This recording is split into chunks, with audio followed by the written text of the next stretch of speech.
Hi, everyone. Welcome. My name is Dana Howarth. I'm the Deputy Director of the New Mexico Caregivers Coalition. We're so excited to have another round of our dementia series with our guest speakers who are joining us. Before I bring them in, just a quick introduction to everyone. I see lots of familiar faces, but I also see lots of new faces. So for those folks that are joining us for the first time, the New Mexico Caregivers Coalition is a statewide organization. We do trainings and classes and presentations to people across the state of New Mexico, but also to many folks from Arizona and the Navajo Nation. Thanks to one of our partners on the Navajo Nation, Valerie Sosi. Quick hi. Hi, everybody. Thanks again for joining us, and hope we have a great class with Ruth. She's always a lot of fun. Thanks, Valerie. So thank you all for joining us. We're so excited to see some new faces. This is one of our most popular series in classes, presentations that we've been hosting here at the New Mexico Caregivers Coalition. So we're so excited. We're gonna have probably a full house. We're already about 33 people in the room, and I have a feeling it's gonna keep growing. So we do ask that during today's session, you keep yourself on mute. It kind of helps limit the background noise, and especially for the recording. Sometimes when the screen jumps around when it hears noise, and it pops up whoever's speaking on the screen on the recording. So then it might confuse someone when they're watching the recording if the faces are kind of bouncing around. If you need any help with muting and stuff, I do have one of our coalition's assistants, Bridget Cobb, if you want to say hi real fast. Hi everyone, glad you were here. She can help you out in the chat with any questions you might have about Zoom issues you might be having, if you're having audio problems or video problems or problems with your mute. Just feel free to reach out to her in the chat. The chat box, you can access it at the bottom of your screen. It's the middle one. It looks like a kind of like a talking bubble, and it says chat. Additionally, we enabled the live transcription and closed captioning for folks that need it. If you would like to turn that off, you're welcome to do so. You can do so by hitting the more at the bottom of your screen. It pops up a menu, and one of those things says hide subtitles, and it'll move it off your screen if you prefer to not have it on. That is up to you. It's there if you want to use it, or you're welcome to turn it off. Before I get started and introduce our guest speakers, any quick questions about any of the stuff I just mentioned? All good, Dana. No? Okay, great. So now I'm going to introduce our guest speaker. Ruth Dennis is the Director of Social Services and Education at Vista Living Care, sorry, my apologies. And like I said, we're so excited to have her back. She's been coming to do these talks for us every few months, and we love to have her. So thank you again, Ruth, and the floor is yours. Thank you very much. And this time I figured I'd keep you guys from getting tired of hearing my little voice. So I picked a couple of folks to pick on. We are talking about love, money, and change. So that being said, I'm going to introduce a couple folks who I think can make this a healthier discussion. Melissa Smith, unmute, say hello. And, hi everyone. And Melissa's with Caregiver Wellness. She has also been a family caregiver, a mom, is currently a graduate student in counseling, and has earned her stripes in the caregiving realm, but has a really beautiful way of introducing us to mindfulness and to thinking about healthy decisions. I also get the pleasure of introducing Luke Nachtraub, who is kind of the heart and soul of Vista Living. Raise your hand, say hello. Hello, hello. I thought you were the heart and soul though, Ruth. You're the boss. No, well, theoretically you're the boss. But what we're gonna all three talk about today, and I'm mostly gonna pick on these guys, is how do you make changes? How do you face them? What do you look out for? What do you watch for? And we looked at it from both as a family caregiver and as a professional caregivers. What I found over the years, because I've been both, is that we face a lot of the same journeys. And both family caregivers and professional caregivers do amazing things. And most people are doing both. Let's do a quick little exercise. Raise your hand. How many of you are caring for someone at home? And that can include a child. Raise your hands. Anybody? How many of you are caring for someone professionally or make your living partially caregiving?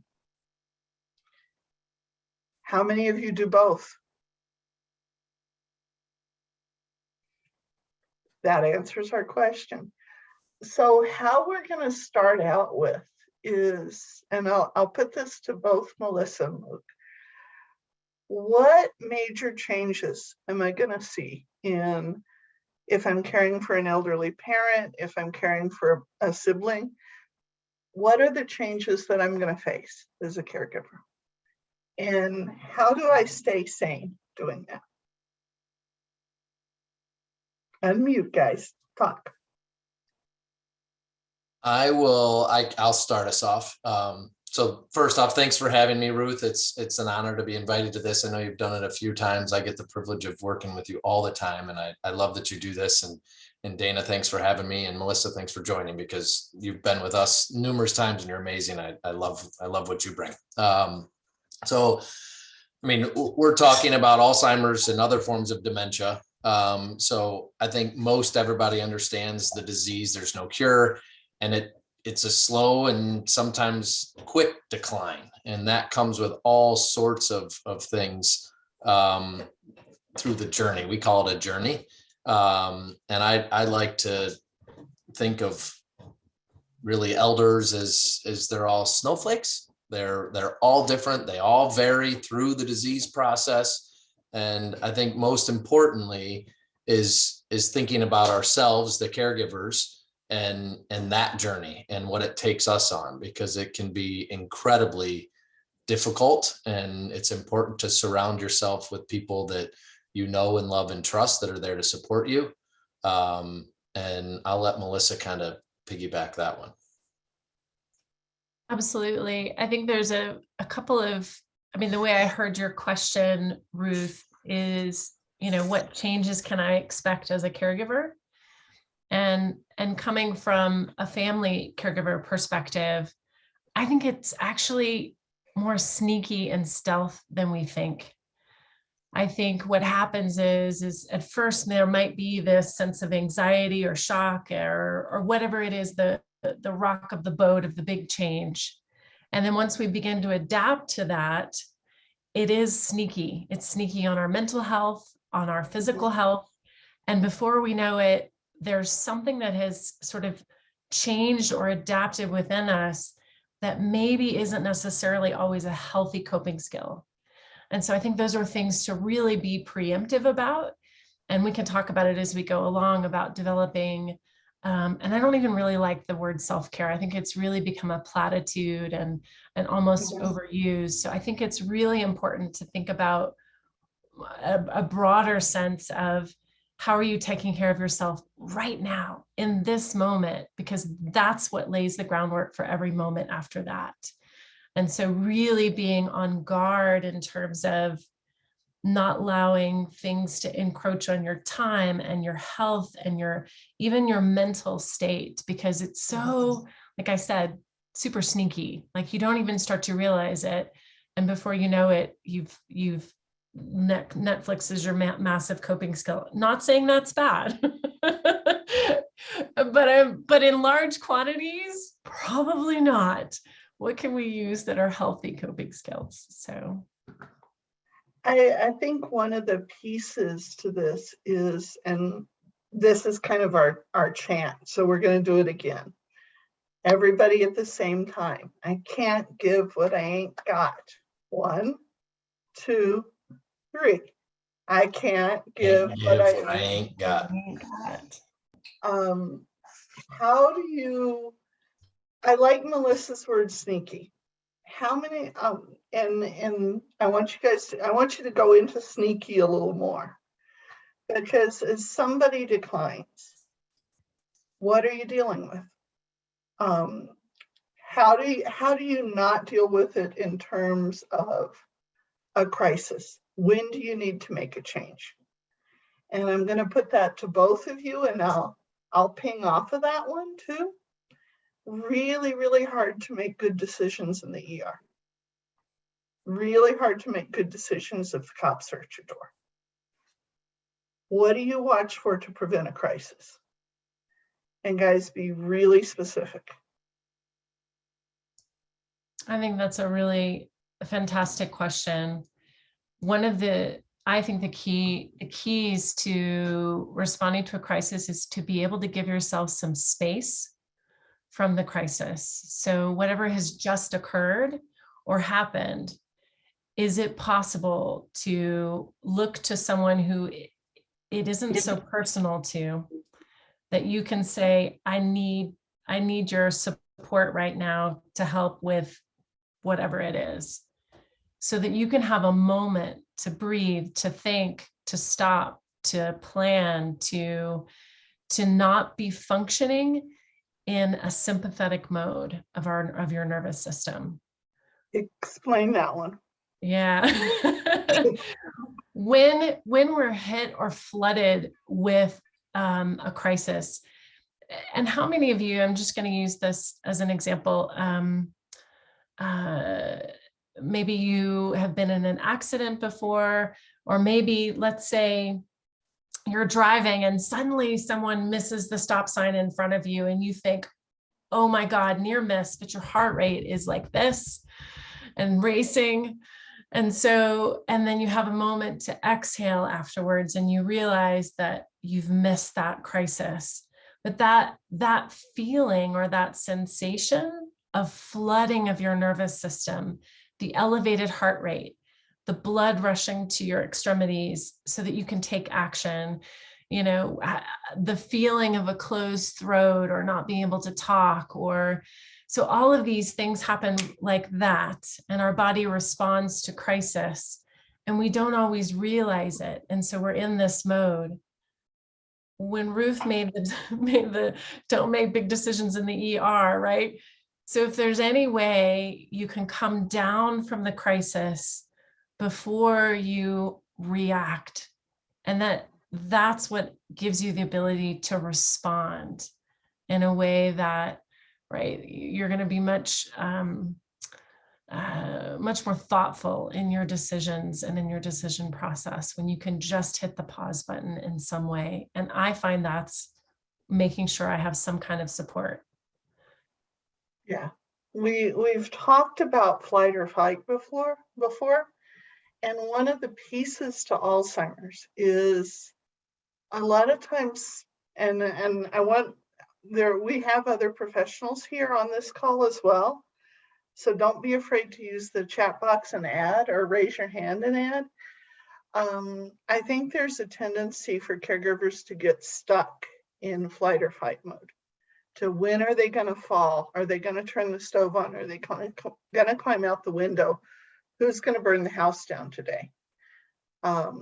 Where did they go?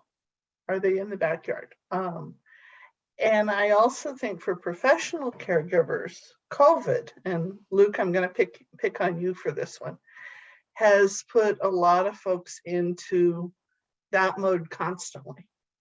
And how do you come out of it? How do you come out of the fight or flight? The fight or flight. Related to COVID? Yeah, and professionally.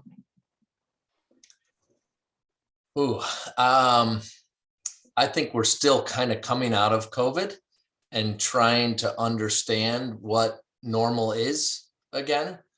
I kind of come back to having trusted people, whether that's professional people in the industry or confidants that are family and friends.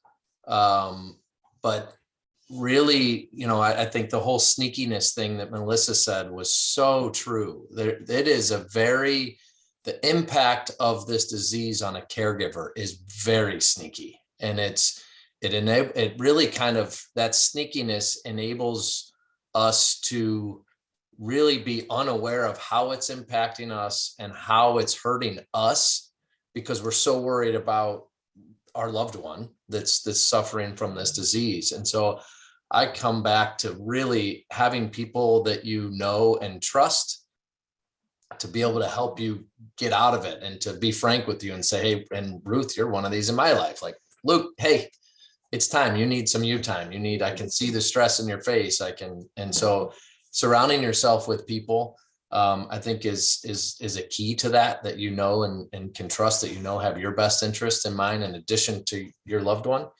I also kind of coming back and to the last question about avoiding crisis. We've done this for 20 years and 22 years, 23 years, and focus solely on dementia and Alzheimer's. And so oftentimes we see many families are very proactive, but most are not. And so we'll talk to families for a couple of years and get to know them quite well, and they still don't realize the impact until there's a crisis. And so I think avoiding the crisis comes back same thing. Surround yourself with people that you know and trust. Do the legwork to understand what you can truly, what you think you can do, and at what point do you need help. Don't be afraid to ask for help, and try to map it out as best you can. I think our industry at least has a very bad persona to it that that's not always the case. And so doing some of the work up front to get to know the homes in your community before you need to make a decision, I think really helps to prevent that crisis, and join support. What kind of crises are you talking about? Wait, can you define? Yeah. What do you mean? Dad, mom, sister got out of the house. We couldn't find her for 3 or 4 hours. Dad fell and broke his hip, and now we're trying to figure out surgery. Mom, God forbid the caregiver. We've had this numerous times where the caregiver has run themselves so ragged that the loved one needs place because something happened with the caregiver. And so it's those moments that suddenly your life is changing. Melissa was talking about her son breaking his collarbone last week. It's like, oh my gosh, your whole world gets flipped upside down. And those are the moments, because it's when you're talking about caring for an individual, that decision's really important. It's among the most. And so to have to make that decision when it's a crisis isn't always, it's not good. Your options could be limited. You're in a fight or flight mode. So we don't always make the best decisions in that moment. So does that answer your question? That's kind of the crisis that we see.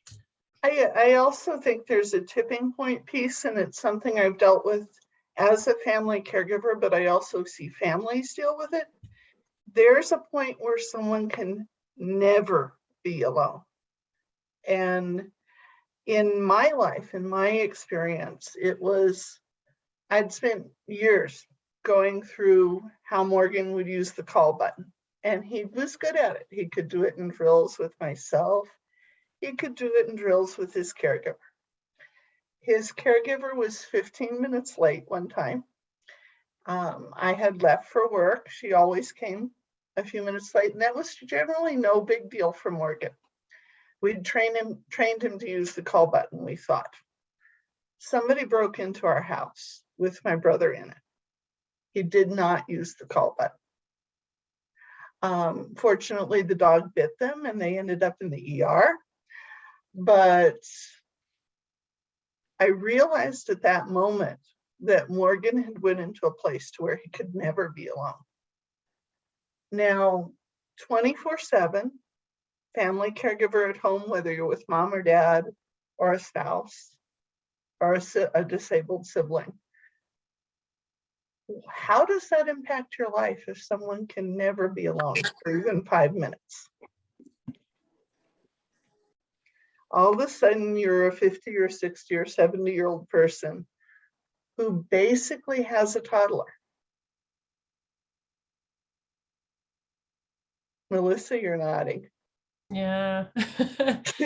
You know, it's interesting because Luke said something, and this ties into what you're saying, Ruth, about avoiding crisis. But in reality, we cannot.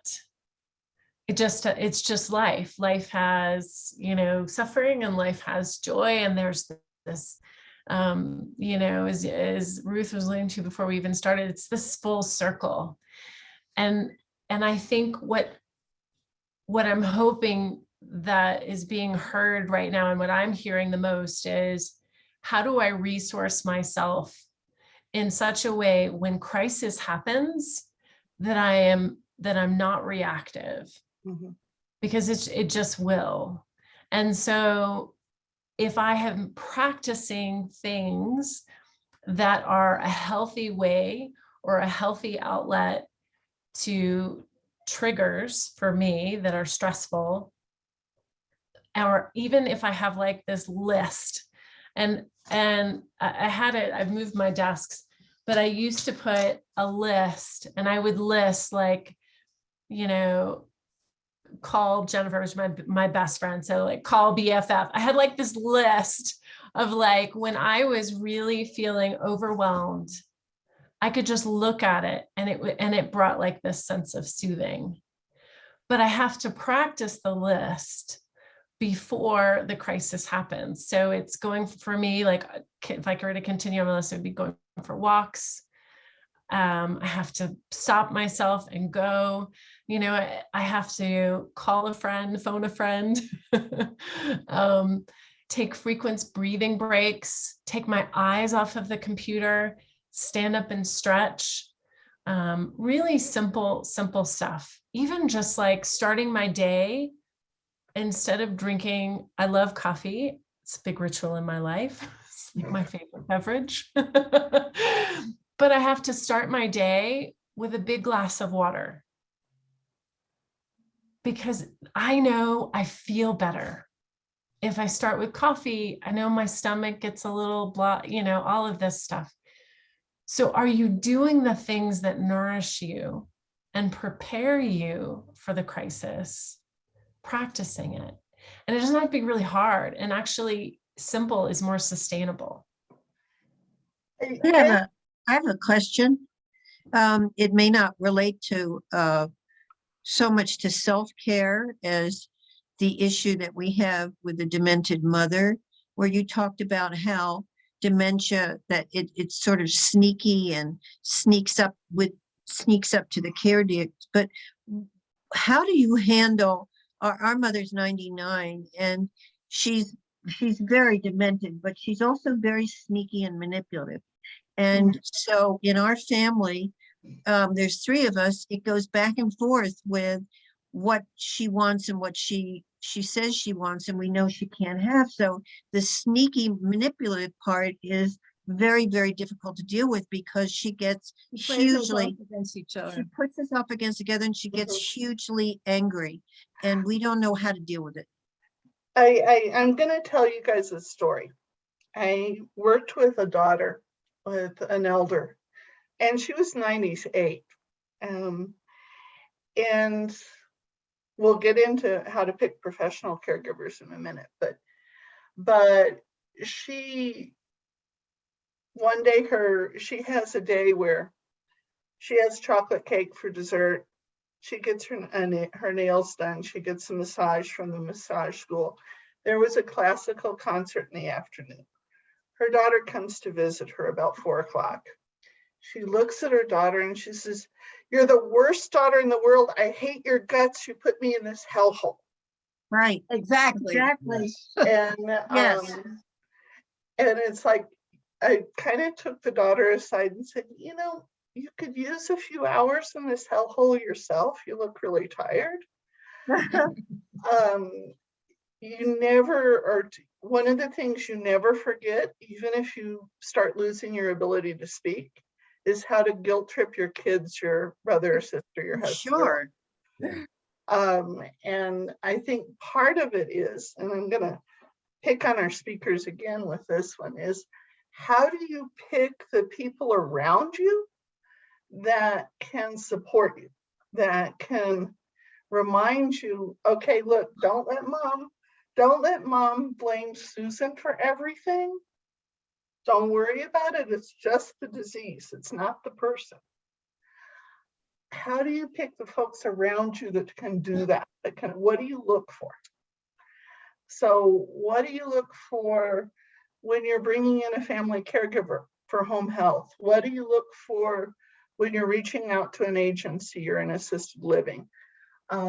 What makes it possible? Is it even possible to get really good loving care in a nursing home or an assisted living? I'll pick on Luke first, and then I'll pick on Melissa. How do you get your team?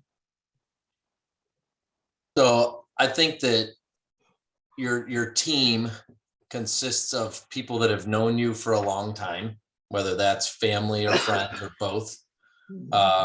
You know, having the doctor obviously is a critical part of the team. And then you have the professional caregiver side of that as well, when and if it is to get to that point. And I would say, is it possible to have good loving care? I'm incredibly biased, but I would say very much so. I've seen and heard a lot that is not kind and loving care, and I've witnessed in our company. I feel like and I'm not trying to sell us, that's not my point, but there are very good companies out there. And what to look for, I would say get to know them beforehand. I talked about that a little bit.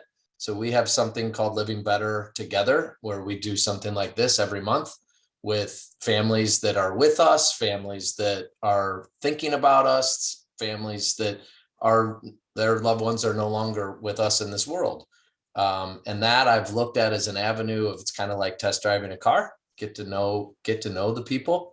When you're touring homes, when you're meeting with potential home care caregivers, I'd ask the questions that you might not think of. I would say one thing I see with our competition is be aware of avoiding or being sold based on the shiny objects. I like to say that the building doesn't care for your loved one, it's the people. So I focus heavily on the people. How long have they been there? How long have caregivers been there? How long has the leadership been there? How long has the nurse been there? Talk to current and past families. I would always ask for family referrals. But I think getting to know the people in advance that might be caring for your loved one is probably the best way of really kind of feeling comfortable. And I think that the best in class and at least our assisted living industry focus heavily on the family. I think if we can't care for an elder with dementia, what are we doing? And I like to think that we're a really strong confidant for the family through the journey and supporting. I can't tell you how many times we've sat with families for 2, 3, 4 hours, just crying and sharing stories and working with them and helping them through the journey. So it's probably a long-winded version of the answer, but that would be my 2 cents. And Melissa, from family point of view. Yeah, I think that this is a really multifaceted question. And I would simplify it a little bit and ask the caregiver to think about the kind of person and entity that they interact with best. So some people want a lot of information. Some people want little information. How do you want to be communicated with? How do you communicate? What are the qualities and values that you admire and respect most in the people that you surround yourself with? So are they someone that's that's touching, that's loving, that is a really great listener? Are they someone who instead has really strong procedures? And, so you're thinking about, when you're trying to surround yourself with a team of people that will really be supportive to you, in my opinion, it's very personalized. You might have one company that is, or one, home care company that is really fabulous, but the one person they send, you don't jive with. So it's really important to express the qualities that are most valuable to you and make sure that that's what you're matching it with. Because at the end of the day, the one that you're going to interact with the most and that your loved one will interact with the most will be really valuable to you, and probably your determinant of whether you feel that is quality care or not. And the other question I'll throw is on the reverse of that. What are some warning signs? What are things that basically you should be really careful about if you see? What's the sign of bad care? What's the sign of somebody who's not going to be helpful? I'm pretty sure everybody could probably answer this question. They might all have their own story or horror stories of inadequate care. And I think it also goes back to what we value the most, right? So, in the case of my son who broke his collarbone, he was constantly asking me these questions and I didn't know the answers to them. So I just picked up the phone, immediately got through to the tech, and they were graciously just answering our very random questions. My son's 16 and he wanted to know if he would go off in a metal detector now that he has a screw in his shoulder. And bless him, I could Google that, but I thought, well, let's just be sure. So I actually called the tech and asked them about metal, and they were so gracious. So for me, that's a value that I have. Mm-hmm. If they didn't return my calls, if they were too busy to acknowledge me, that's a strong value I have. And that's just not quality care for me. And so, especially if the finance department is calling me more than the tech's calling me back, there's some inequity there. I'm sure Luke can elaborate on this, but I really feel like it goes back to, there's a real obvious stuff that I think we could all talk about horror stories. But, to be really, really practical, what matters to you most is what's going to be imperative in your decisions. I think that was actually very well said. I think that there are very obvious things, like you go to visit your loved one and they smell, or they haven't been bathed, their hair's not done, they're still in their PJs at 3 o'clock, some of those very obvious. And honestly, I would say the exact same thing, Melissa, in a different way, because you're so much more eloquent. It's communication. If you are paying somebody to help and they can't give you the decency to return a phone call or answer when you do call, that's a pretty good sign. I'll share a story myself. We had, in the middle of COVID, and a gentleman decided to move his loved one to Sierra Vista and Santa Fe. And he called, and Carol, our executive director, answered the phone. And he was just like floored that not only did she answer, but took a half hour to talk to him. And so I think communication is one of those things, exactly what Melissa said, that if you're not being communicated with, for someone that you're depending on to care for your loved one in whatever, home care, assisted living, whatever it is, that's a pretty good sign of kind of the priorities within the organization. That brings me to another thing, which is the cost and the money end, the not fun stuff. Discuss a little bit about the cost for home health, for assisted living, for other care supports. Valerie, I'm going to pick on you a little bit after Luke and Melissa talk, to talk about some of the struggles folks face when there aren't funds, because I've dealt with Medicaid waiver and you've dealt with a lot of other stuff. So, but we'll put Luke on the hot seat first. This is always a hard one. It's expensive. It is, I'll speak for us. We price what we feel is fair. One of the things that's different for us versus a lot of the industry is we do a fixed price. This is what it is. And if you're there for more than a year, you might get a modest 3% or 4% increase. But as the journey of dementia, as you go through that journey, you're not having conversation. Okay, well, now you're at this stage. So it's going to be an extra $1,000 a month. A lot of the industry does a level of care.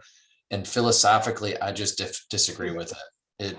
I look at it as a kind of a sales tactic to get people to come in at a lower rate. And then as you're dealing with the decline of your loved one, you're having to have a conversation of that and deal with the emotions of that and simultaneously having to spend more. So we avoid that, but it is expensive. I mean, we all know the cost of healthcare. We all know the cost of the wages are rising and all of that stuff that goes into really do this right.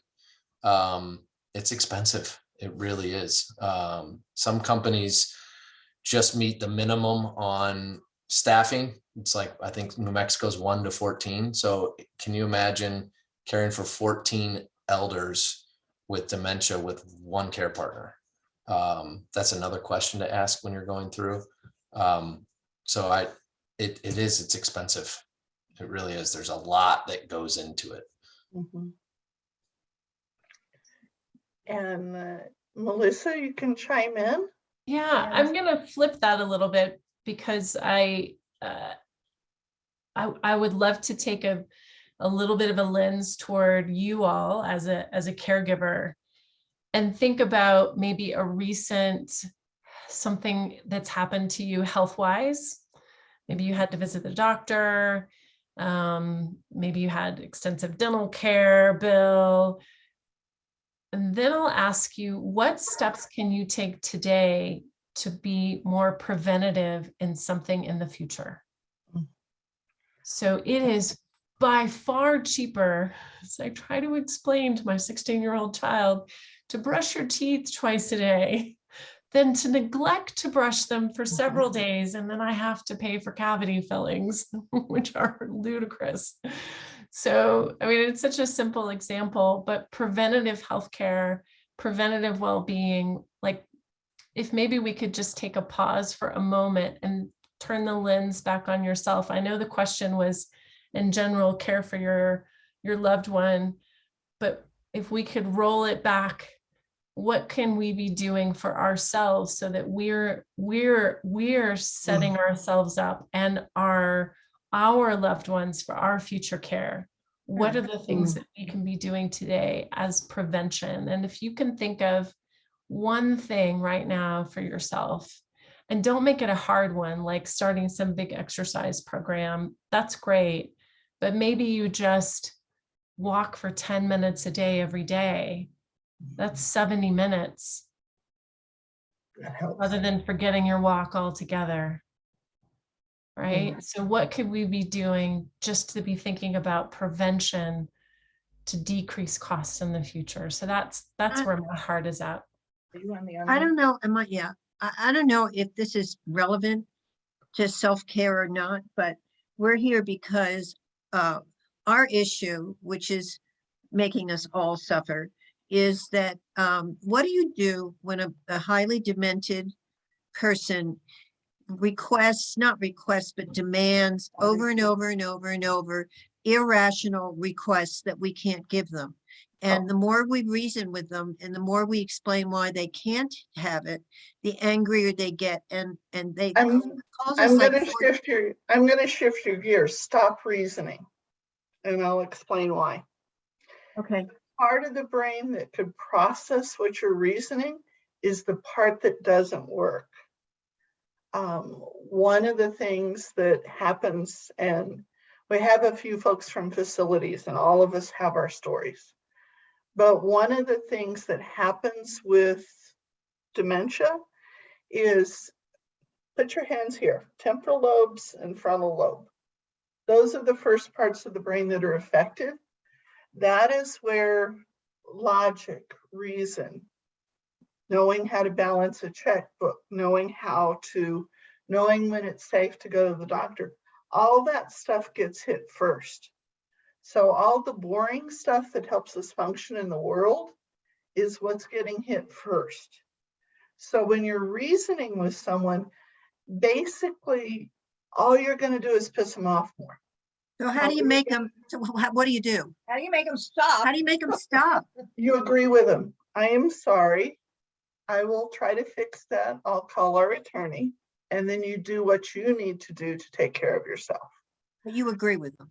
You agree with them. You don't. If I could chime in there with Ruth, sometimes our loved ones, they just need to be heard and know that they're being heard, and that their feelings are validated by saying, I understand, Mom, that you need this. I will see what I can do, and then go about through the day. And, you know, she may repeat it 5 to 10 more times a day, but she may not, because she's feeling heard. Yeah. Okay, that's helpful. One of the pieces in communication, there's a line, and I think that's called medicinal truth. And it's a lot of what Amanda's saying. You talk to the emotion, not the logic. So the emotion is, I'm afraid my daughters are scamming me. I hate their guts for trying to control me. The logic is not going to work. So you go to the emotion and you hear them out. And then you distract them. There's some really, really great info with the Alzheimer's Association on communication. I also do a lot of stuff on communication in the book that I wrote. But What's the really, name of your book? Mindful Dementia, Lost and Found in the Alzheimer's Forest. What, could you repeat that? Mindful Dementia Care, Lost and Found in the Alzheimer's Forest. I can send you one. But That would be great. just I'm to Amanda's point, hear them out, let them express their emotion, and don't try to reason. Reasoning is going to end up in a fight. Reasoning ends up in a huge fight. Yeah, don't go there. Make anything that you can do to not be the bad guy is a good thing. Oh, great. How many people in this room have been the bad guy for someone with dementia? How many people are the bad guy for someone with dementia every other day? You know, it's part of the process. I have a question though, because this is something that's come up a lot, and I've tried reasoning and it still comes up. But don't reason. Well, let me finish, because Don lost his driver's license. He can't drive anymore. And I've tried explaining to him why he lost his driver's license, but I think if I just agree with him, he's going to go out and get in the car. So what do I do then? That sounds like our mom. That's our mom. Well, he's not unpleasant about it. He's very sad. But so I think he's not angry. I think he's sad. But I feel like I have to say to him, you absolutely cannot drive. How about hiding the keys? We've done things like that. We've had to do stuff like that. Hiding Because the keys is one thing. Getting a note from the doctor, a simple note that says, I'm recommending you don't drive. That way you're not the bad guy, but it comes from an authority. Another thing that we've done is with redirection is when we have one of our elders say, I can drive, I'm very capable of driving, why can't I? We kind of do a redirection of saying, well, where do you need to go? What do you need? And most of the time it's a small list of toothbrush and little essentials, and say, oh, well, I have that here. Let me help you with that. Or, well, I can take you to the store on Thursday, or, whatever day works for you. So it's a redirection, shifting from, well, why can't I drive, to fixing the issue they're bringing to you at hand and saying, okay, well, let's go to the store together, or saying, here, I have these items for you. yeah. Yeah, well, it'll. So I had to take my mother's keys away in June. And for about a month, I fought with her about why she couldn't drive. And finally, someone told me to agree with her and just, I'm sorry, this took away so much of your independence and your autonomy and your ability to go around in the world, but I can't give you the keys back. But I understand how distressing that would be for you. And so I tried that approach, and I finally said, look, you're at a time in your life, wouldn't it be really nice to have a driver? You can just sit in the passenger seat and watch the trees go by, and I'll be happy to drive you where you need to go, and you just pretend I'm your driver. And that worked. It was like, it worked. It was like, you're old enough, you can just sit back and enjoy the view now. And it opened my eyes to stop arguing with her and trying to reason with her, and to validate her sense of loss around independence, because they're still very aware of certain things. I also Very want to point out Oh. real quick, I just want to point out that Melissa shared a YouTube link that's one of her favorite resources for behavioral issues. So anyone that has the chat function, that's probably a very good resource for you. Yeah, I'd It's in like the to chat. just share really quick too, is distracting. So whenever Dad was like taking off and you notice, you're like, hey, where are you going? Well, I gotta go to work, or I gotta go, wherever. They wanted to take off, and then you'll say, if it was work, it's the weekend. Well, it's Monday, but they don't know that. That's the whole part of it. You have to remember that it's the disease. So reasoning isn't going to help, because the disease, you're talking to the disease. The reasoning is gone. So usually like, okay, well, it's the weekend, or they'll say, I have to go pick up, so-and-so. Oh, well, remember, we're doing that tomorrow. We're not doing that today. Or, you have to kind of do that to help them, because like, again, reasoning is just not going to work for you, because Okay.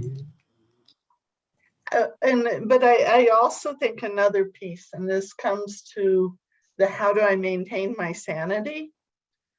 It's very, very hard to maintain your sanity and sense of health if you're having to go to a disease 24/7. If you're constantly answering the same 5 questions. So how do you maintain, and I'll throw this out, Yolanda, Amanda, Blanca, everybody in here who's done, Melissa, who's done caregiving. How do you maintain a sense of sanity the 50th time you've been told that you're stealing someone's money, or taking their car, or I can do this myself? How do you get that breathing room? It's a team effort for sure, relying on your team and who you have in your corner, whether it's your professional team, your sisters, your brothers, cousins, aunts, uncles, being able to kind of ping pong against each other and saying, okay, mom is wanting to drive, or dad is saying he needs to go to work and fix the oil machine, whatever the case is. Having a really good team in your corner makes a huge difference. The burnout is decreased, and sometimes a new fresh a new face to your loved one just creates a whole different perspective. Change of face. Anybody else? How do you maintain that room?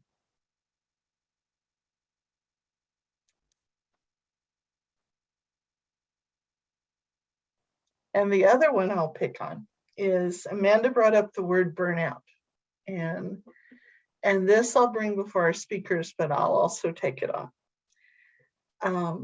What is burnout? How do you recognize it in yourself, and how do you deal with it? How do you heal from it?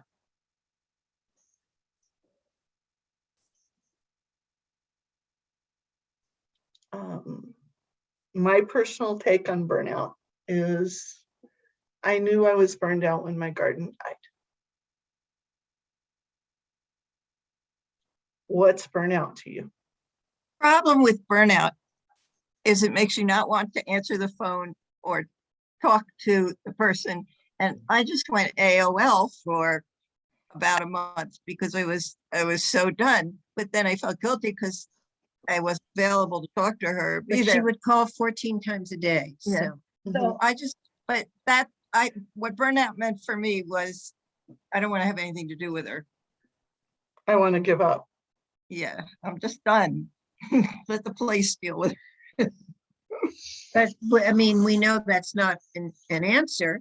So in order to avoid burnout, that's what we want to. How do you avoid? I mean, we took That's our what we're talking about we here. took our phone numbers away from her phone because she called me and my sister 14 times to abuse us of all the stuff that why she was there. We were keeping her prisoner. She hated us, blah, blah, blah.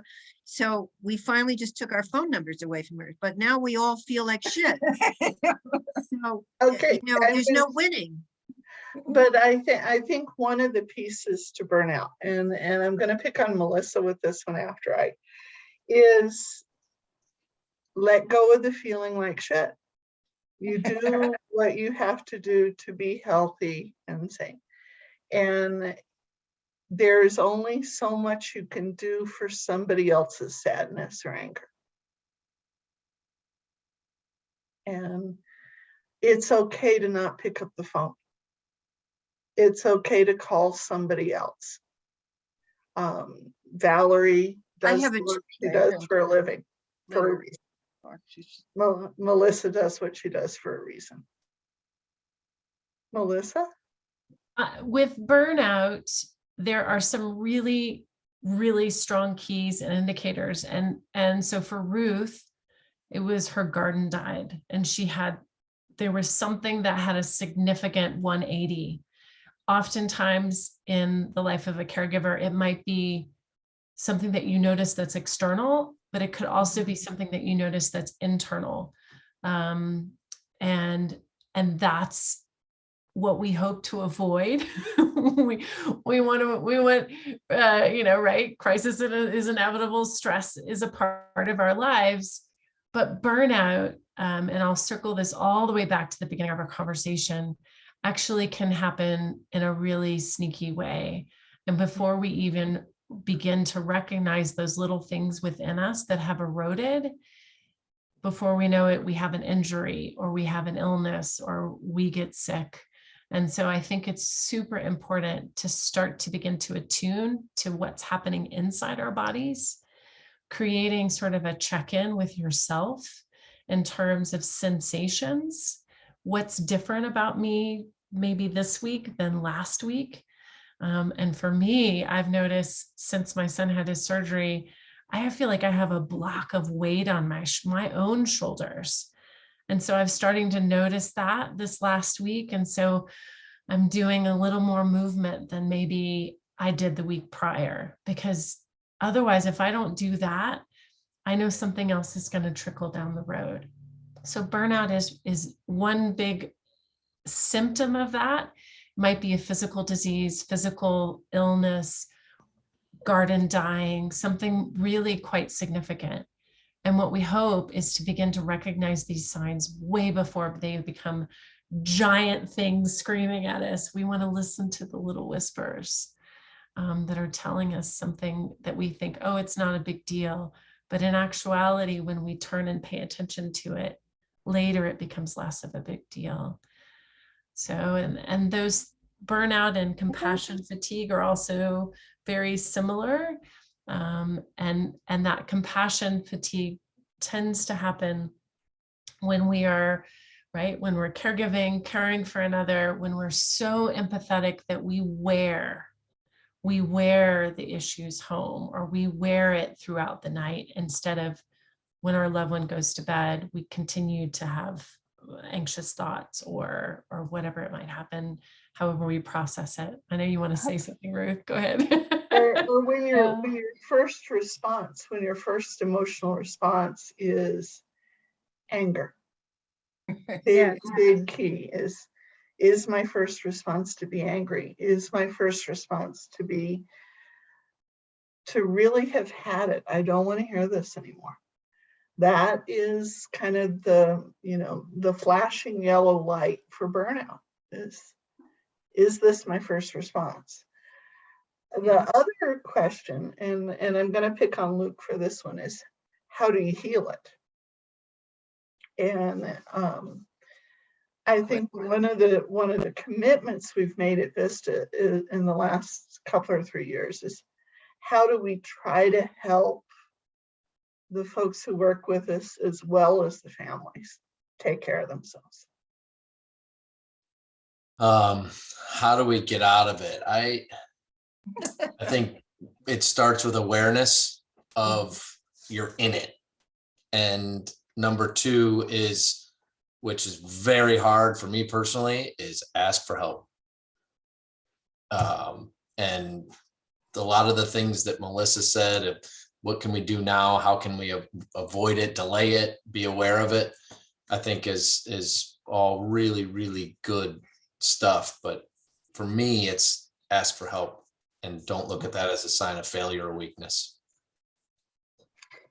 And I would add another piece, which is how many folks in here as family caregivers and as professional caregivers, and you can raise your hands, would fight and walk through hell for the person you're caring for? Or have? How many of you would do that for yourselves?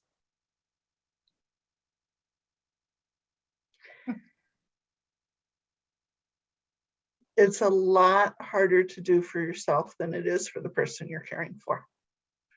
Really massive, massive thing is, am I willing to work as hard to take care of myself as I am the person I'm caring for? Am I as disciplined about it? Do I find as many resources? There are a couple of us on this call, Valerie, myself, Yolanda, Dolores, Amanda. A big chunk of our time is helping people find resources. But the other question is, as a family caregiver, is, am I finding resources for myself as well? For me, one of the big issues is that I can think of so many more things to do than I can do. Mm-hmm. And dealing with the guilt about not being perfect. We agree. The guilt is overwhelming. Mm-hmm. Yeah. Because you want to give them what they want, but you can't. So they blame you and they're angry with you, and you could do it, but they can't handle it. So you're racked with guilt every time you talk to them.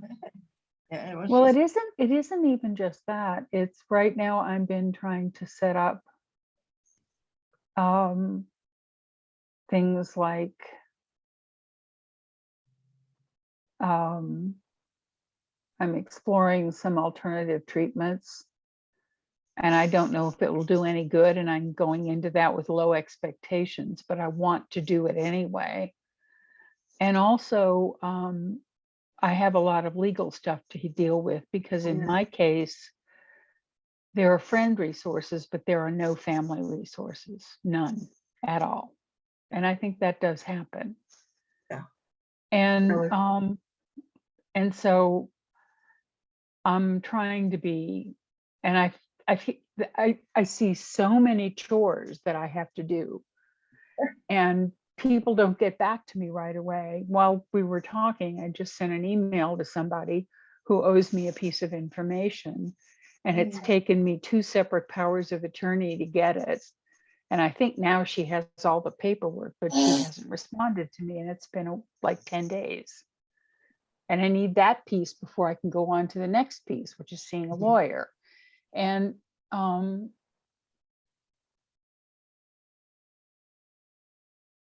I feel like, I ought to be sending her a note every couple of days saying, where is this information? Well, I haven't been.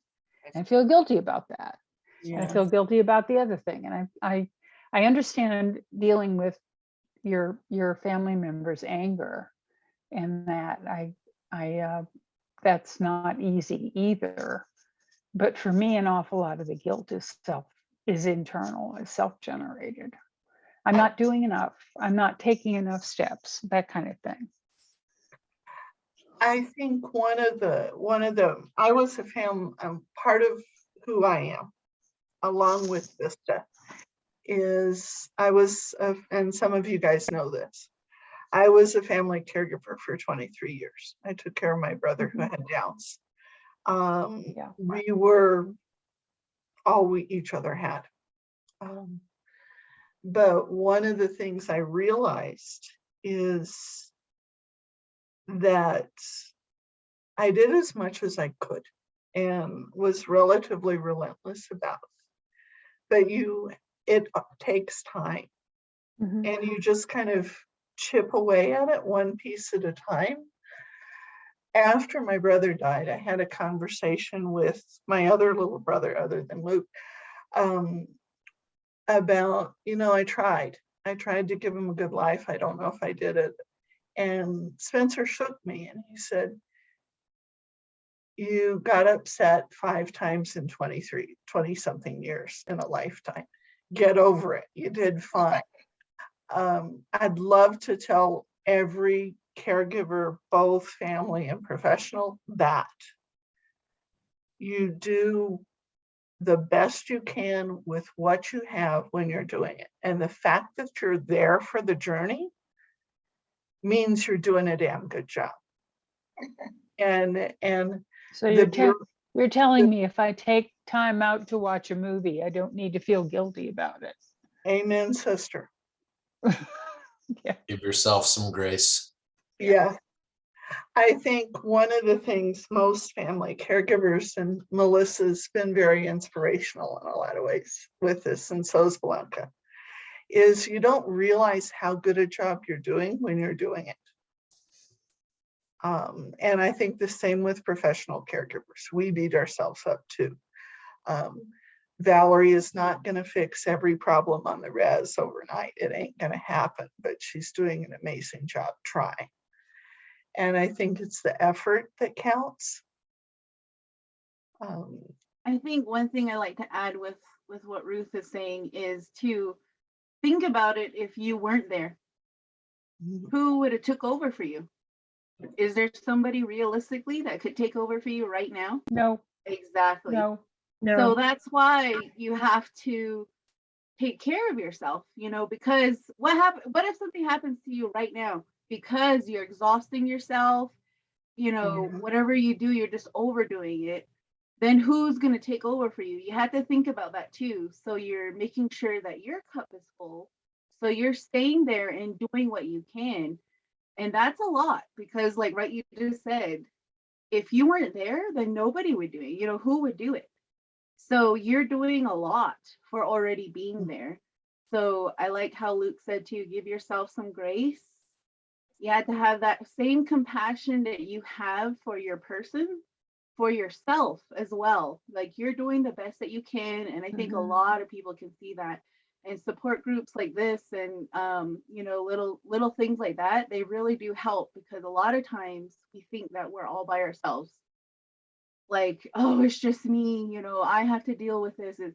But it's really nice when you hear others, they're going through their own journey as well. And there's some similarities and it really does help. So I know I appreciate everybody here coming and sharing your story because that can be really hard as well.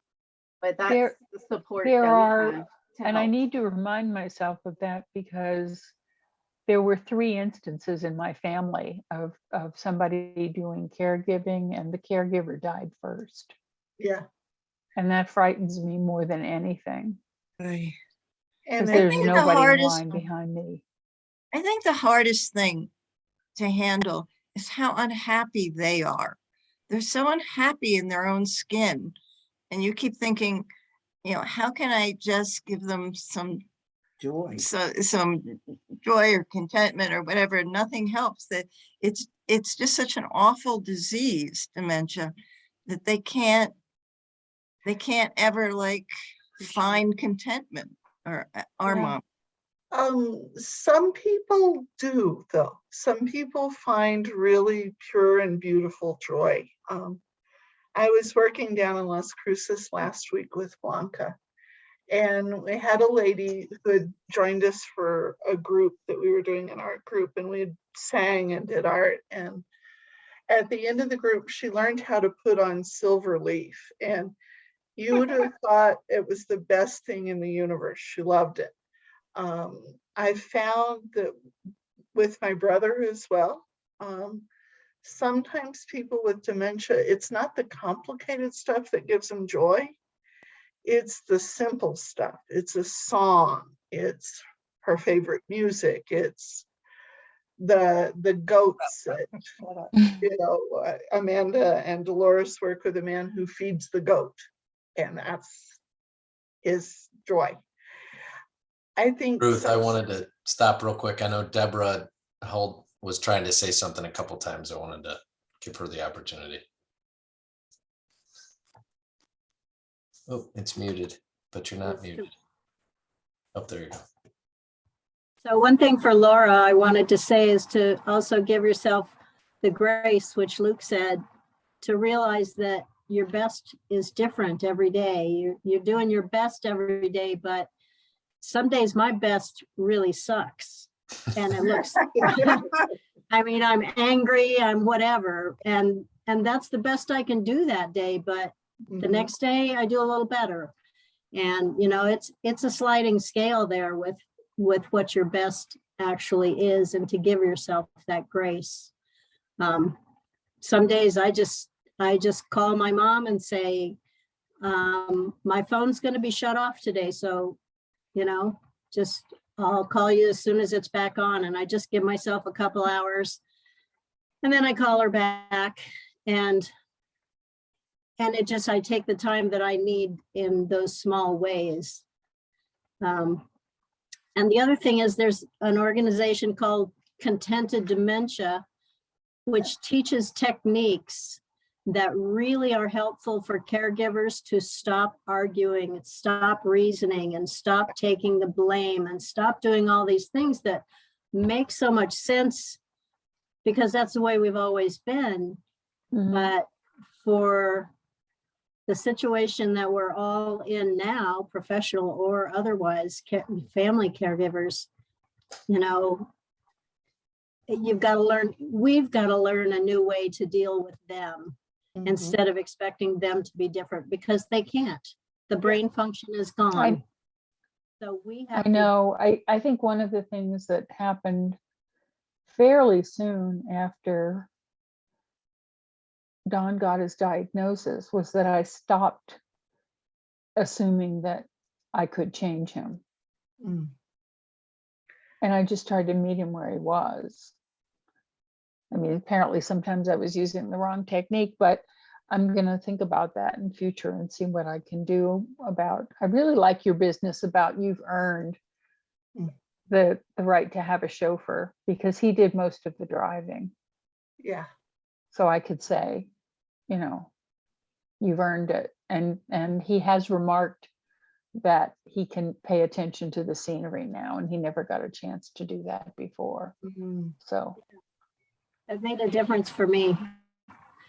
One other thing that helped me just take one small step back from the instant emotional response with my mom is when I'm talking about her with other people, I call her Helen. Well, when I'm interacting with her, I call her mom, of course, but when I'm talking with other people or trying to get things done, I call her Helen. And that just allows me to take one tiny step emotionally back from the connection there, and deal with her as if she's a wonderful elder that, you know, it's my job to care for, instead of it's my mom, you know. So it takes a lot of that guilt away from that. You just, you know, it's an instantaneous thing, but it takes a lot of that guilt. Just kind of, I'm finding, because I had care of my mother as well. This was like 15 years ago. And I'm finding that a partner is very different from a Mm, parent. yeah. And we've always been the kind of people who did almost everything together. So that's been really difficult to deal with, is that, well, it's just been difficult. Well, and I think familiarizing yourself with the different resources that you have in your community, if there's caregivers that can come into your house for a day or two to kind of give you back that relationship as a wife or a mom or a sister, a daughter versus a caregiver, that's a huge part of helping relieve some of that burnout. It's not a huge commitment to say, okay, you know, you feel like you're betraying your loved one, but it gives you that sense of yourself back. Yeah. And also things like day programs are good. A Anywhere lot of those things have been suspended due to COVID, due though. to COVID, yeah. COVID has been a Yeah, I know they had a really day out tough program one. in Los Alamos, but it's been very isolating to have this happen in the middle of COVID. It really has been. If you're in Santa Fe, you know, Memory Care Alliance is still offering support groups and fully in person. I know Vista Living offers. That's how I found out drop-in. about this. That's how I found out about this class is through Yeah, the and Memory Care Alliance. And we also gotta, Vista does respite for the support group. So you can come to a support group and he can have respite. Mhm. I think we're kind of running on the edge of time. But this has been a good one, I think an intense one. I want to end by, and I want everybody to do this. I want you to think of one thing as a person and a caregiver that you do really, really well, that you're doing a good job of.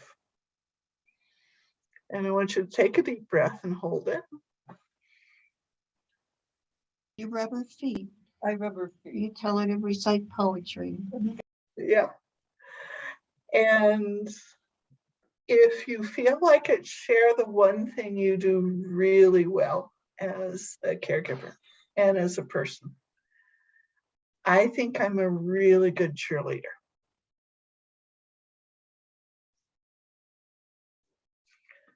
Anybody else? What do you do really well that you can give yourself credit for? And I guarantee you, all of you are doing something incredibly well. Her laugh. You laugh? Good. I make her laugh. That's good. When she gets wound up, I can make her laugh. And that works. And we rub her feet and have her recite poetry. That for some bizarre reason, she can recite poetry and sing songs. She loves that. And we take her out to Starbucks. Awesome. This And we is buy her a beer. She loves beer. I'm a good listener. You are. You're an amazing listener. Anybody else? Something you do really well as a caregiver? I feel like I'm strong for them when I need to be, when they need me to be.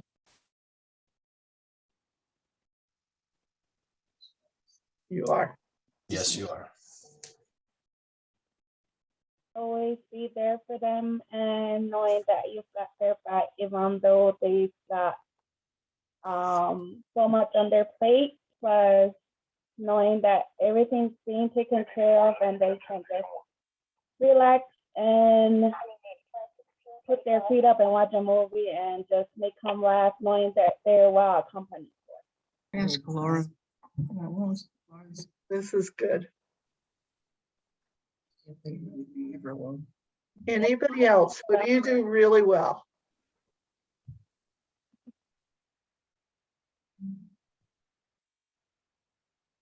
Laura Lyles. You want me to answer that? Yeah. I'm good with the practical stuff. Good. The balancing the checkbook and paying the bills and yeah, and I think it almost feels like none of that actually counts, but it does. Actually, that stuff is huge. That stuff is really, really huge. All of us should be blessed enough to have a practical person in our lives. I think I am good at reassuring and advocating. Awesome. Yeah, second that. We argue. We're not gonna do that anymore. No, we're not. We gotta. Beginning of my journey, so this is all new to me. I'm able to be supportive. I'm very supportive, and I'm coming to. I'm learning from the classes that I'm taking through. People I meet, and they telling me do this and do that, and I'm getting better because it's hard. But I think this is good.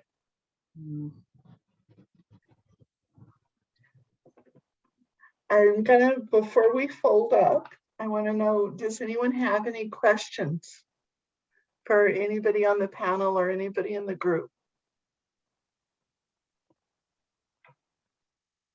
And I should be proper and check chat. Okay, can I say so? Yes. Well, I just want to say that I am a family caregiver as well of someone with special needs, and I've done this for take care of people with dementia for more than 30 years, and I do it gladly. But I really need to tell you that this is a very good group. This is what dementia, all I heard was what dementia is about. And it's a very good group. Thank you. Blanca. That all being said, and thank you guys for being a really amazing group and for everything you do. Special thanks to Luke and Melissa for me sending you 20 or 30 or 40 questions that to ponder for the last few weeks. And really thank you to every one of you for what you do and for the fact that you're brave enough to do it. We're going to do something really silly to close up. I want you to give yourselves a big round of applause and clap really loudly. I also want you to know that there's a wonderful line in Harry Potter that says, "Help will be given to those who are not afraid to ask." So ask for help if you need to find out ways to talk to an agency, a home health agency, or to talk to your boss. Email me at Vista Living. I will send you somebody who can help. Melissa does some beautiful, and they're free, caregiver workshops and classes. Really great resource. Melissa and Yolanda Array taught me how to breathe. And this is a really good thing. I think I passed it on to Luke. So now all of us kind of know how to breathe. Thank you guys very, very much. Our next lecture is going to get into the nitty-gritty practical stuff, which is we have a lawyer coming for the next two talks to discuss powers of attorney, guardianship, how to kind of protect yourself, what happens when things go wrong, all the fun stuff. Thank you guys for what you do. Thank you. And you can email me anytime, ruth@vistaliving.com. Thank you everyone for coming, and thank you to our guests, Luke, Ruth, and Melissa. We're so thankful to have your expertise and sharing it with our audience. For the folks, like Ruth mentioned, this series is every Tuesday this month. So there are 3 more talks. If you're interested, reach out. We can make sure you get registered for those sessions. We do provide certificates at the end of all 4, so you can get certificates for attending all 4 sessions. If you have any questions, you can reach out to me, or if you were recruited by Valerie, reach out to Valerie and we'll get back to you. And thank you all for joining. We went over time, but I appreciate everyone's patience and I loved the discussion. So thank you, everyone. I hope you have a great Tuesday. Thank you. Thank you. Bye, everyone. Thank you, bye. Thank you, bye.